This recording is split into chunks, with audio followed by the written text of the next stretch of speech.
In the 1990s, whenever nu metal was first starting out and gradually gaining acclaim en route to taking over near the end of the decade, in the first part of the 2000s, a band rose along with them and seemed destined to be one of their peers, that band being the Deftones.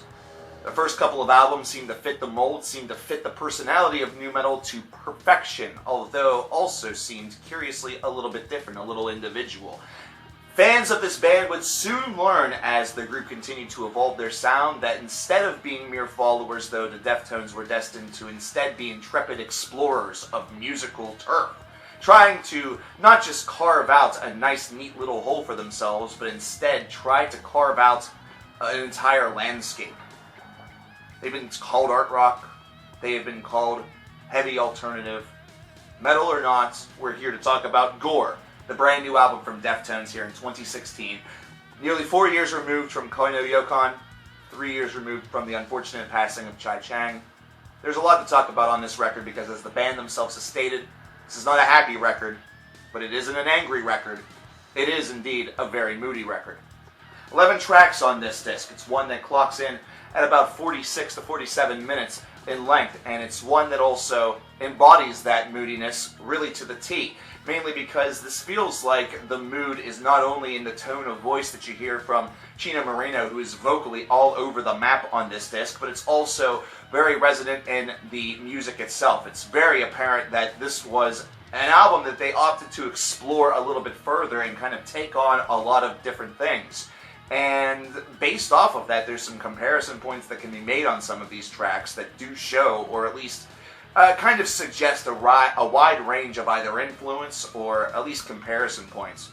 Prayers Triangles is the very first track that you get off of this disc. It's the single that most people know, and it's a fitting opener, but it's one that feels very much like that single philosophy. Deftones have always had sort of this strange difference to their sound whenever you compare it to the other things that you traditionally hear on modern rock radio, or at least at the time, having gone through the 90s, what it was whenever it was kind of like hard rock or heavy alternative radio. They always had a tone to them that made them unique, so it made them instantly recognizable, and it was not just based off of Chino's vocals, which by itself are recognizable, but also the way this music just kind of churns. It's a weird tone that they use, but it's signature. And this is one where that's employed. Moving into Acid Hologram, and that is sort of furthered a little bit, but whenever you get to Doomed User, it just kicks up. It feels like this song has been mixed a little bit louder, or at least your brain tricks you into thinking this because it just kicks your ass right out of the gate. It's one that begins extremely aggressive, and it's one that also really has sort of that hardened exterior, that sort of anger that perhaps it was being mentioned by the band when they say it's not completely an angry record, which, you know, suggests that there is some anger on there. Doomed User certainly seems apparent to that. It's an early album highlight, really, whenever you think about it. Moving into Geometric Headdress, this is one where I feel is a little bit weak. It just doesn't have that same explorative quality that we've already gotten through the first 3 tracks. And believe me, the highlights of exploration are yet to come. Hearts and Wires is the longest track on the album at nearly 5.5 minutes. And this one is really, it's highlighted by its pacing. It's highlighted by its tone.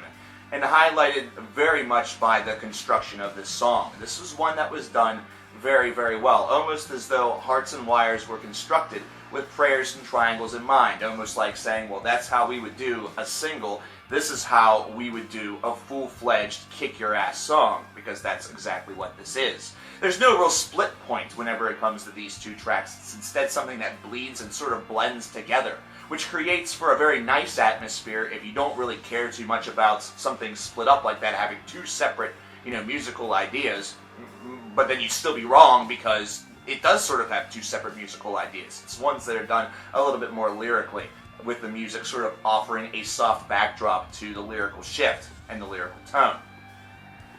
Then, after all of this, and after Pittis Informante, we get into Xenon.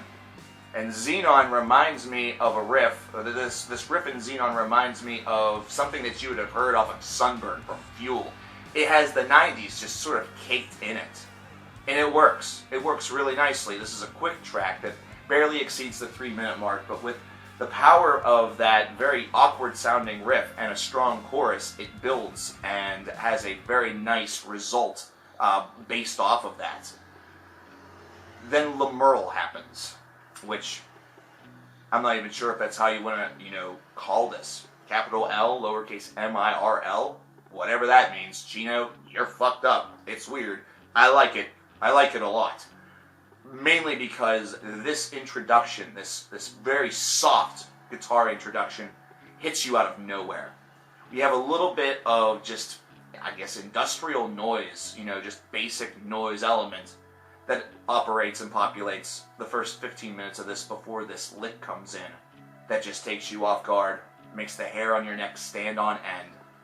And you immediately, those of you who are familiar with their work, you immediately think of a band such as Oliver, or perhaps you even go one step further and think about the softest portions of Black Sabbath's catalog, a la, say, Solitude, or maybe Planet Caravan.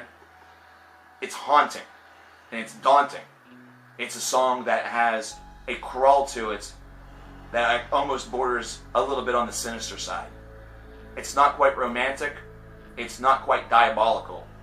It's a track that just executes one thing that the Deftones really did very well on White Pony, which is keeping you a little bit on edge, keeping you a little bit feeling like you were standing on the edge of a knife, but your foot wasn't quite sliding down.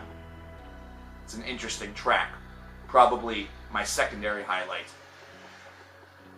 Until you get to Phantom Bride. Phantom Bride features a special guest spot from Jerry Cantrell, and it's a fantastic song. It almost feels like this song is meant to be a second single.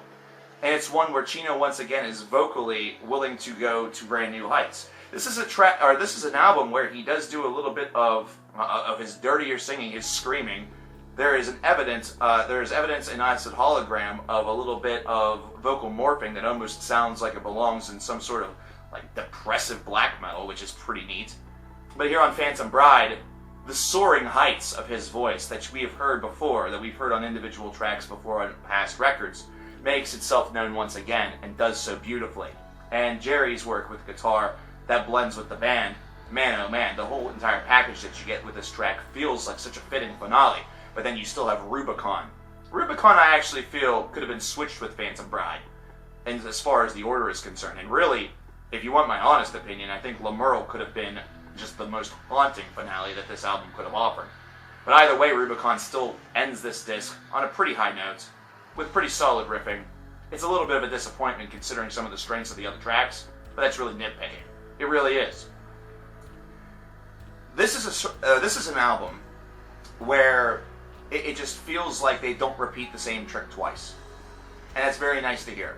Koi No Yokan, though, I still feel is a little bit better of an album. I think that it's superior to Gore, but just not by very much. I feel that album was very focused. There was a lot of emotion that was based off of that. That felt like a tale of two sides of the record, where the first side was very different than what the second side had to offer. This is one where you almost hear some of that experimentative nature of the second half of Koi No Yokan all the way through, and some of the experiments knock it out of the park, and a couple of the others are just kind of, okay. Either that, or at least very good, as opposed to being terrific. This disc just has a lot of great signature moments, but it itself is not a signature moment for the band. I feel like that's even yet to come. As strange as that is to say, for a band that has been around for more than 20 years, I still feel that the highlight moment of this element, this side of the Deftones' career, this half of their career, is still yet to come, and may very well come after Gore. I would give this album an 85 out of 100. I think it's very, very solid. It's a very good listen that I encourage anybody to take on, anybody that has been a longtime fan of the Deftones.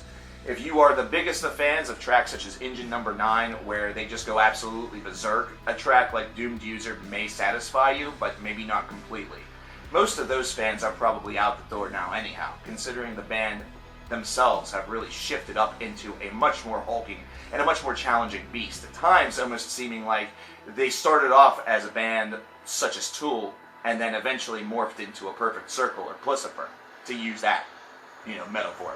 But I want to know what you guys think about Gore by the Deftones, an album that doesn't have a lot of gore to it, as far as that heaviness, as far as that sinister side, but it's very cerebral. and I like that. But I want to know what you think. Let me know in the comments below. I have been Cover Killer Nation. If you like this video, please show it with the like button.